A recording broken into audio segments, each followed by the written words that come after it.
여리고 맞은편 요단강가 모압 평지에 주둔하는 이스라엘 백성들에게 드디어 가나안 땅을 정복하라는 구체적인 명령이 떨어집니다.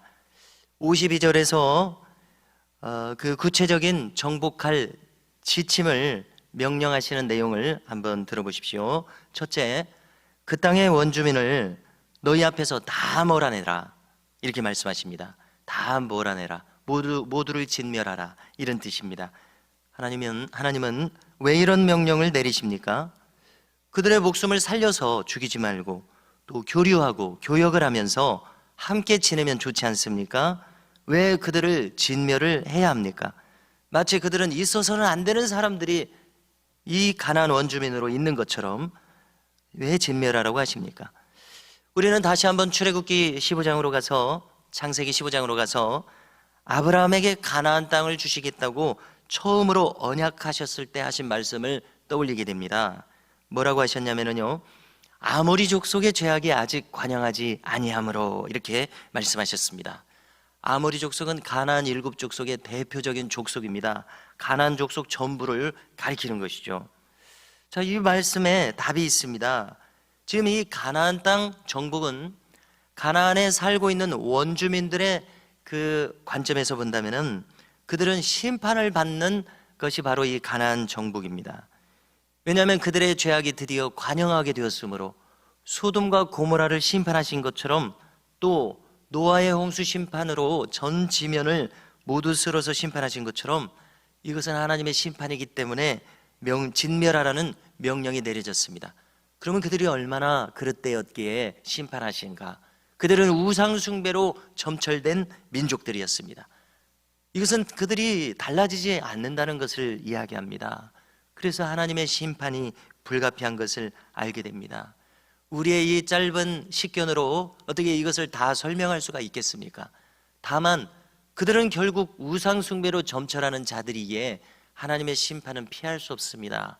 그러나 출애굽 백성들의 이 때이른 가나안 정복에 의하여 때이른 심판이 가해지는구나, 우리는 이 정도밖에 헤아리지 못할 것입니다. 자, 이것을 우리 자신에게 적용해 본다면요, 아직도 우리는 우리의 의식과 무의식 속에 세상적인 것이 남아있다고 봐야 할 것입니다. 그렇지 않습니까? 완전히 복음화되기는 어려운 조건에서 우리가 살아가고 있다고 봐야 되겠습니다. 그래서 우리는 끊임없이 나 개인의 심령의 복음화를 추구하는 것이 또 믿음 생활의 한 단면이라고 생각을 합니다. 그래서 루터는 우리가 중생을 하되 지정의가 모두 중생을 해야 된다, 이렇게 말했던 것입니다. 내 지식도 중생을 해야 됩니다. 내 감정도, 내 의지도 중생을 해야 된다. 그래야 우리가 완전히 새로워진다, 이렇게 말했습니다. 자, 다른 말로 풀어 말한다면요, 우리 속에 여전히 있을 이 우상 숭배적인 요소들, 그 땅의 방식으로 얘기한다면 가나안 땅의 세속적인 문화들을 완전히 뿌리 뽑을 정도가 되도록 해야 한다. 그렇게 되기까지 멈추지 않아야 된다, 이런 뜻입니다. 자, 우리가 이 불완전하다면은 그것은 무엇입니까? 우리의 의식과 무의식 속에 들어있는 여전한 세속적인 사상들과 문화들이 우리에게 영향을 미친다는 것입니다.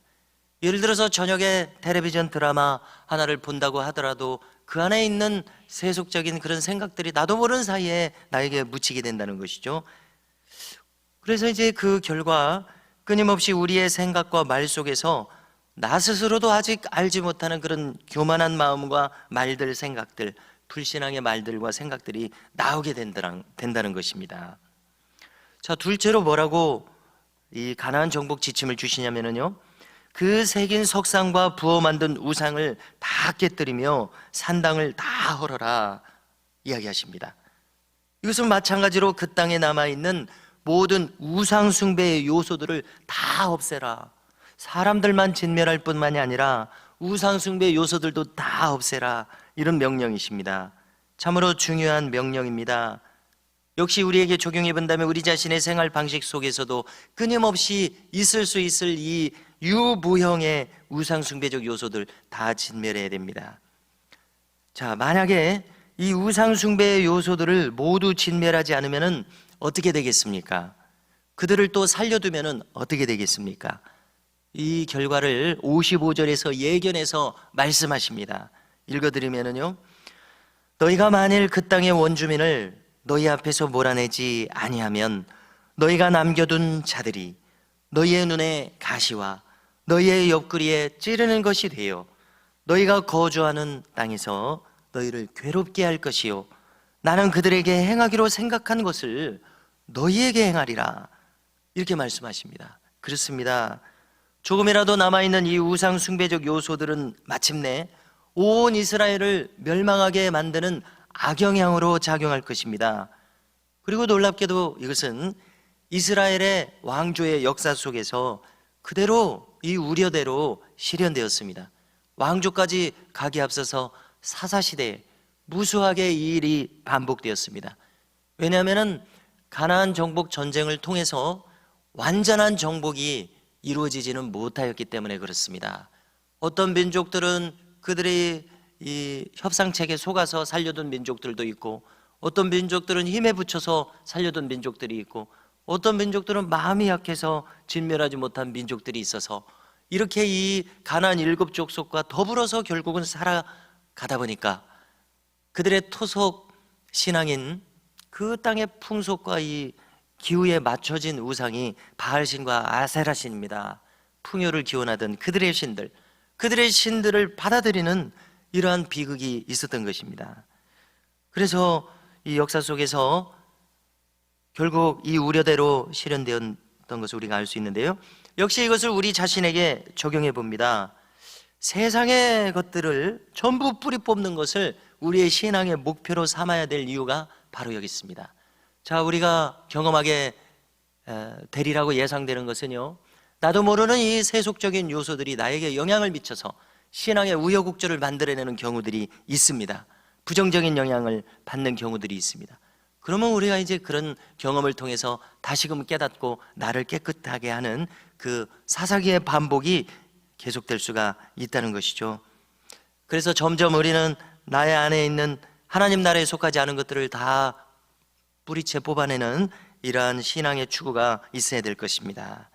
다음으로 34장에 들어서면은 가나안 땅의 동서남북의 경계를 이야기해 주십니다. 그래서 제가 지도를 찾아보니까 오늘날의 현대 이스라엘의 그 영토와 비슷하게 맞아떨어지더라고요. 자, 남쪽으로는 에돔 접경의 신광야라고 말씀하십니다. 이것은 사해바다의 남쪽에서 시작해서 둘러 있는 경계가 됩니다. 그래서 이스라엘의 남쪽에는 그 큰 광야가 있습니다. 갑자기 제가 생각이 나지 않네요. 그 큰 광야가 있어서 그 네게브 사막 광야가 있어서 자연스럽게 그 사막이 경계가 되고 있습니다. 그리고 서쪽 경계는 대해입니다. 즉 지중해입니다. 북쪽 경계는 대해에서 호르산, 하마더기, 스닷 등입니다. 여기 이 호르산은 동명 이명의 지명이더라고요. 즉 이 호르산은 그 모압 에돔 쪽에 있는 호르산이 아닌데요, 그 호르산은 거기서 아론이 죽었었습니다. 그런데 이것은 북쪽의 호르산인데 이름만 같이 다른 호르산입니다. 저 북쪽의 호르산입니다. 그리고 이 경계를 우리가 지도를 찾아본다면요, 저 갈릴리 호수가 보통 이스라엘의 북쪽 끝이라고 우리가 생각하게 되는데요, 그보다도 훨씬 더 북쪽에 위치하고 있는 북쪽 경계입니다. 그래서 성경 전체의 역사를 볼 때에 이 가나안 땅의 경계를 모두 점령했을 때는 다윗과 솔로몬 시대가 유일합니다. 이것은 무엇을 의미합니까? 하나님께서 정복지를 주셨어도 실제로 그것을 정복하는 것은 바로 나 자신의 몫이 된다는 것을 알 수가 있습니다. 내가 적극적으로 계속해서 힘을 써서 추구함으로써 이것을 쟁취할 수 있다는 것을 알 수가 있습니다. 그리고 한 가지 덧붙인다면요, 남쪽 경계 중에 애굽강까지 남쪽 경계라고 이야기를 하는데요, 우리가 이 시내반도를 지나야 애굽 땅이 나옵니다. 그래서 이 애굽강이 시내바다 저쪽에 아래쪽에 애굽 경계에 있지 않은가, 이런 추측을 가지게 되는데요. 지도를 찾아보면 그렇지 않습니다. 오늘날의 이 팔레스타인 블레셋 이 남쪽 경계에 강이 하나 있는데, 지중해로 흐르는 강이 있는데 그것이 애굽강입니다. 그래서 그 애굽강을 넘어서 훨씬 후에 애굽 땅이 나오는 것을 확인하게 됩니다. 참고로 이야기를 했고요. 17절 이하에서는 이 가나안 정복을 실제로 하게 되는 지휘관들을 나열합니다. 우리가 이 모세 오경을 통해서 출애굽 여정에 나타나는 지휘관들의 이름을 쭉 언급하는 것이 3번 나오게 되더라고요. 처음에 출발할 때, 그 다음에 중간에 그들이 반역했을 때 반역한 지휘관들 이름, 그리고 오늘 이제 가나안 땅을 정복하기 전에 새로운 신세대의 지휘관들입니다. 그래서 이 새로운 대표들입니다. 이렇게 새 시대에는 새 일꾼들을 필요로 하시고 그들을 택하여서 기용하십니다. 이처럼 하나님은 항상 새로운 일꾼을 필요로 하십니다. 예를 들어서 우리 미담교회도 지난해에 일했던 일꾼들이 있을 것입니다. 그런데 올해는 또 올해 새로운 일꾼들이 필요로 합니다. 내년에는 또 새로운 인물들을 필요로 할 것입니다. 그래서 우리의 주변에 하나님께서 사용하실 수 있는 이런 신앙적인 인물들이 우리의 주변에 함께 신앙생활을 하고 있다는 것이 얼마나 중요한 일인가. 사람이 우리에게 축복이 되고 있다는 참 중요한 일을 깨닫게 됩니다. 그리고 동시에 나 자신도 하나님께서 일꾼으로 사용하실 수 있는 신앙적인 사람으로서 계속해서 성장하고 다듬어지는 것이 얼마나 필요하고 중요한 일인가, 이렇게 깨닫게 됩니다. 마지막으로 우리 자신을 점검할 질문입니다. 나는 얼마나 복음화된 사람인가? 이것을 우리는 늘 점검해야 되겠습니다. 우리는 늘 부족함을 느낄 수밖에 없습니다. 그러므로 우리는 겸손해질 수밖에 없습니다. 그래서 위로부터 부름받는 그 순간까지 끊임없이 나 자신을 복음하여 우상숭배적인 요소들을 모두 물리치는 놀라운 은혜가 우리 모두에게 있기를 주님의 이름으로 축복합니다.